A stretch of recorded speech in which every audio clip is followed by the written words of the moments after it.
Apakah kalian pernah membuat kue? Kue yang kalian buat tentulah berdasarkan resep.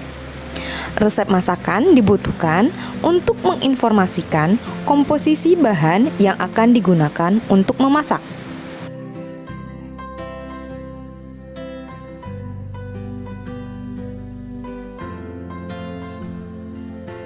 Jika komposisi bahan yang digunakan tidak tepat, maka kue akan gagal untuk dihidangkan.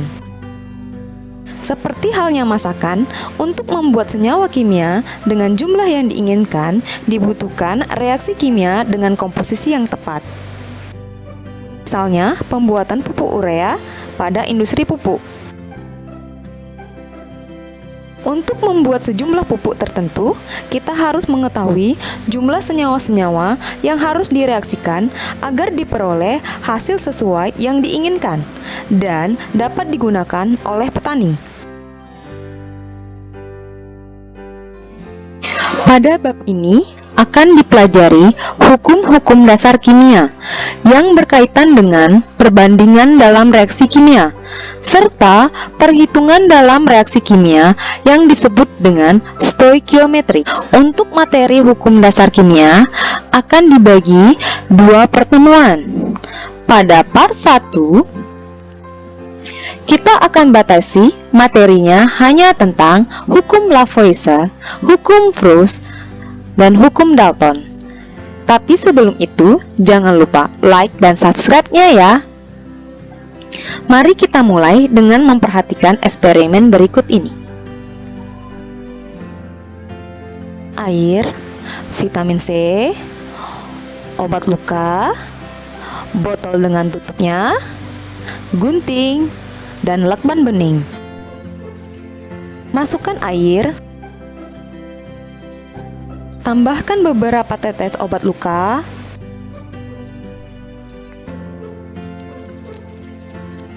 gunakan bongkahan kecil vitamin C. Ambil bongkahan kecil vitamin C, lalu tempelkan ke lakban bening. Letakkan lakban bening ke atas botol, lalu tutup botol dengan rapat.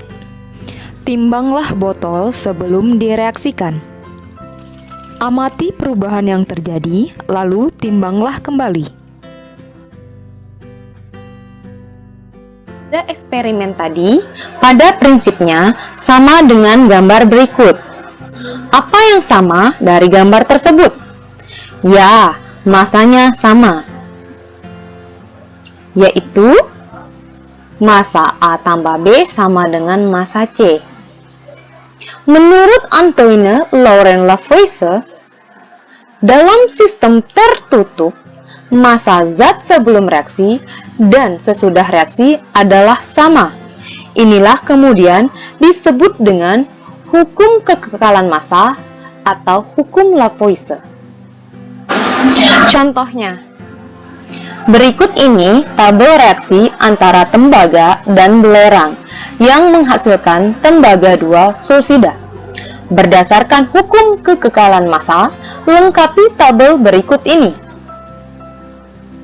Dengan menggunakan massa sebelum reaksi sama dengan massa sesudah reaksi, maka kita dapatkan untuk yang pertama, mendapatkan belerang dengan cara mengurangi 0,36 dengan 0,24, yaitu massa setelah reaksi akan sama dengan massa sebelum reaksi. Didapatkan belerang 0,12 gram. Berikutnya, untuk nomor 2, kita cukup menambahkan tembaga dengan belerang sehingga mendapatkan massa sesudah reaksi sebagai berikut, 0,45 gram. Nah, untuk nomor 3 hampir mirip dengan nomor 1, hanya saja yang ditanya adalah tembaga. Maka akan didapatkan massa tembaga sebanyak 0,6 dikurangi dengan 0,2 didapatkan 0,4. Nah, untuk nomor 2 ini akan sama dengan nomor 4 pengerjaannya.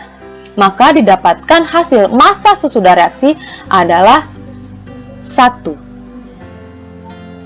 Yang kedua, hukum perbandingan tetap. Menurut Joseph Louis Proulx, perbandingan massa unsur-unsur yang menyusun suatu senyawa selalu tetap. Atau unsur A tambah unsur B menjadi senyawa C, maka massa A berbanding massa B selalu tetap membentuk senyawa C. Sama seperti kalian masak lah ya, resepnya tetap. Jika tidak tepat, maka gagal dihidangkan.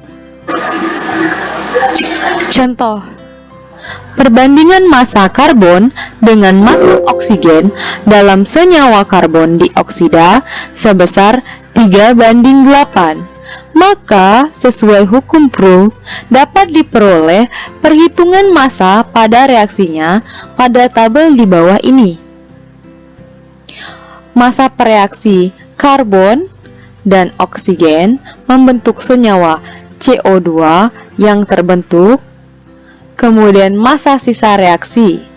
Jika 3 karbon C dan oksigen 8 dengan perbandingan 3:8, maka senyawa CO2 yang terbentuk adalah 3:8, maka yang terbentuk adalah 11. Dengan 3:8 sehingga tidak ada lagi sisa untuk karbon dan oksigen. Pada soal yang kedua, terdapat karbon 4, oksigen 8 sehingga yang terbentuk adalah 11. Maka akan ada sisa di karbon sebanyak 1.